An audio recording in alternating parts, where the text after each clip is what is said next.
Have you heard the term body dysmorphia? I heard that. I know this. If you're never satisfied with yourself, that's a terrible way to feel.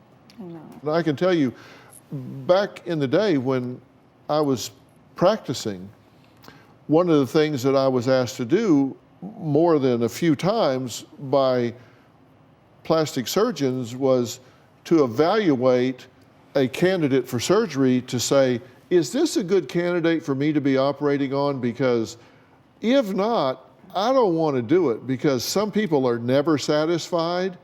And if this is one of those, tell me now, because I don't want to be dealing with him the rest of my life.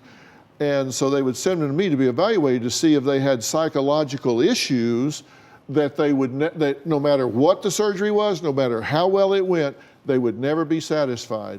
You're one of those people. If they sent you to me, very likely I would say, she changes something about herself every single day, is obsessed with her appearance, spends 3 hours before she goes to the grocery store. You will never be enough for her. You'll never do enough procedures. The procedures will never be perfect because you're not a perfect surgeon. So you're never going to satisfy her. There's no way in God's earth I would add her to my list. I'm just telling you, you would not be a good candidate because you're seeking perfection rather than excellence, and those are two very different things. I agree. And whether you think so or not, surgery is dangerous every time you do it. Every time you go under anesthesia, it's dangerous. Every time you cut, it's dangerous. Every time you go in the hospital, there's sepsis and Even mild procedures. Even mild procedures. Yeah, mild procedures Side are something effects, you do on somebody allergies. else. I'm from healthcare. I know what exactly we're talking about. Don't you ever ask yourself why you're not enough? No, the way that I feel isn't that I'm not enough or I'm not satisfied with my look. I just feel like I could improve even more. And what could I do to feel even better, to look even better? That is the way I feel. I have some suggestions about that. Yes. You know, I've found that the way to fill yourself up is to give away what you want the most. And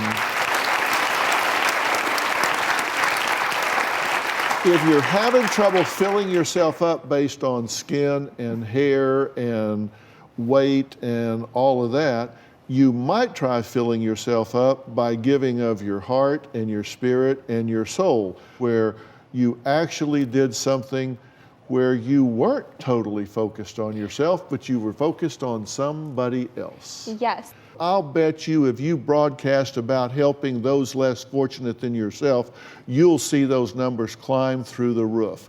Give it a try. Okay?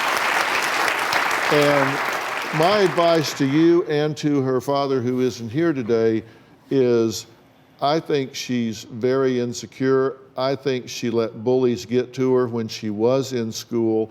She's obviously a very charming young woman, but I would really, really hope that you would try and get her to sit down and talk through that issue and take her power back, because she's given it away to the world.